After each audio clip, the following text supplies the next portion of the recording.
Assalamualaikum warahmatullahi wabarakatuh. Perkenalkan, nama saya Mileni Kartika, kelas 5 absen 21. Periodisasi sejarah Islam. Sejarah Islam dibagi menjadi 3 periodisasi, yaitu periode klasik, periode pertengahan, dan periode modern. 1. Periode klasik. Periode klasik dibagi ke dalam 2 fase, yaitu fase ekspansi dan integrasi tahun 650 sampai 1000 Masehi. B. Fase disintegrasi tahun 1000 sampai 1250 Masehi. Periode pertengahan dibagi menjadi dua fase, yaitu fase kemunduran tahun 1250 sampai 1500 Masehi. Hal itu disebabkan oleh beberapa faktor. Salah satunya yaitu dikuasainya beberapa kerajaan Islam oleh tentara Mongol. Ya, fase munculnya ketiga kerajaan besar tahun 1500 sampai 1800 Masehi. Kerajaan tersebut yaitu Turki Utsmani, Safawi Persia, dan Mongol. 3. Periode modern. Periode modern ditandai dengan berakhirnya ekspedisi Napoleon di Mesir pada tahun 1789 sampai 1801 Masehi dan munculnya tokoh-tokoh pembaharu Islam. Pada periode modern, Islam bangkit dan melakukan modernisasi untuk mengembalikan kekuatan yang telah membahayakan umat Islam saat itu. Kemajuan umat Islam pada masa itu didorong oleh faktor internal dan eksternal. 1. Faktor internal. Berikut beberapa faktor internal yang mendorong kemajuan umat Islam. A. Umat Islam selalu konsisten dan istiqomah pada ajaran Islam. B. Ajaran Islam sendiri mendorong umatnya untuk maju. C. Islam adalah rahmat seluruh alam. D. Islam adalah agama takwa. E. Islam mengajarkan keseimbangan dalam menggapai kehidupan duniawi dan ukhrawi. 2. Faktor eksternal. A. Terjadinya asimilasi antara bangsa Arab dan bangsa-bangsa lain yang lebih dahulu mengalami perkembangan dalam ilmu pengetahuan. B. Giatnya usaha penerjemah kitab-kitab dalam perkembangan ilmu pengetahuan.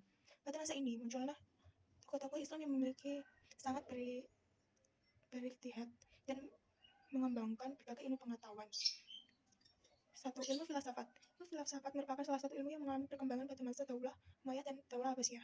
Ilmu filsafat yang terkenal pada masa ini adalah A. Al-Kindi tahun 809 sampai 873 Masehi. B. Al-Farabi wafat tahun 916 Masehi. C. Ibnu Sina 980 sampai 1307 Masehi. Al-Ghazali 1085 sampai 1101 Masehi. Ibnu Rushd 1126 sampai 1198 Masehi. 2. Bidang kedokteran. Ilmu kedokteran mulai berkembang pada masa Daulah Umayyah dan mencapai puncaknya pada akhir masa Abbasiyah. Dokter dan ilmuwan kedokteran yang lahir pada masa ini sebagai berikut. A. Jabir bin Hayyan wafat 778 Masehi.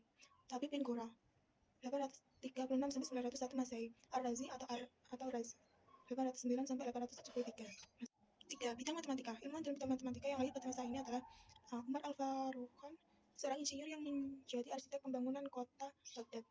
B. Al-Khawarizmi, yang mengarang kitab Al-Gebra atau Al-Jabar dan penemu angka 0.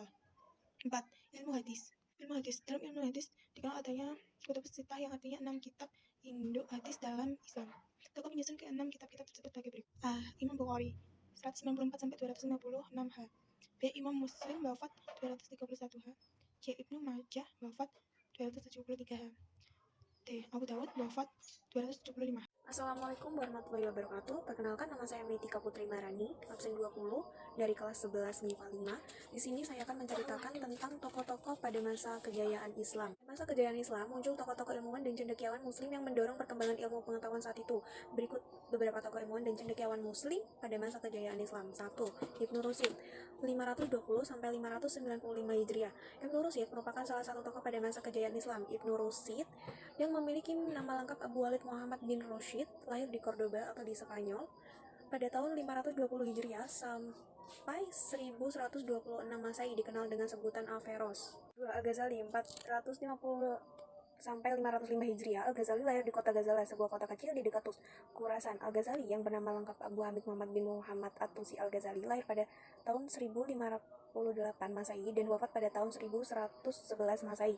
Di Nisabur ini, bakat menulis Al-Ghazali berkembang karena keahliannya di sebagai bidang ilmu, baik filsafat, ilmu kalam, fikih, dan tasawuf, maka ia mendapat gelar Hujatul Islam, bukti kebenaran Islam. Al-Kindi 805 sampai 873 Masehi. Al-Kindi adalah filsuf besar pertama Islam karena ia adalah orang Islam pertama yang mendalami ilmu filsafat.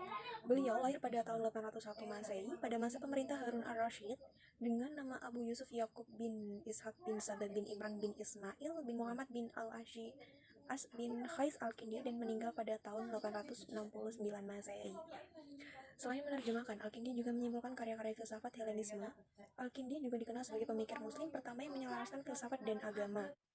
4. Al-Farabi 872 sampai 950 Masehi. Nama lengkapnya Abu Nasr Muhammad Ibnu Tarkan Ibnu Uzlaq Al-Farabi, lahir di Farabi, Transoksania pada tahun 872 Masehi dan wafat di Damsyik pada tahun 950 Masehi.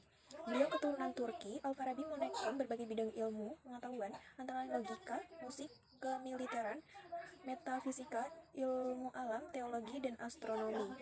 5. Ibnu Sina 980 sampai 1037 Masehi. Ibnu Sina 980 sampai 1037 yang juga dikenal sebagai Avicenna di dunia barat adalah seorang filsuf, ilmuwan, dan juga dokter kelahiran Persia. Sejak kecil, Ibnu Sina mempelajari Al-Quran dan ilmu-ilmu agama. Setelah itu, ia mempelajari matematika, logika, fisika, geometri, astronomi, metafisika, dan kedokteran. Dia dianggap oleh banyak orang sebagai bapak kedokteran modern. Sekian dari saya. Bila ada salah, saya minta maaf. Wassalamualaikum warahmatullahi wabarakatuh.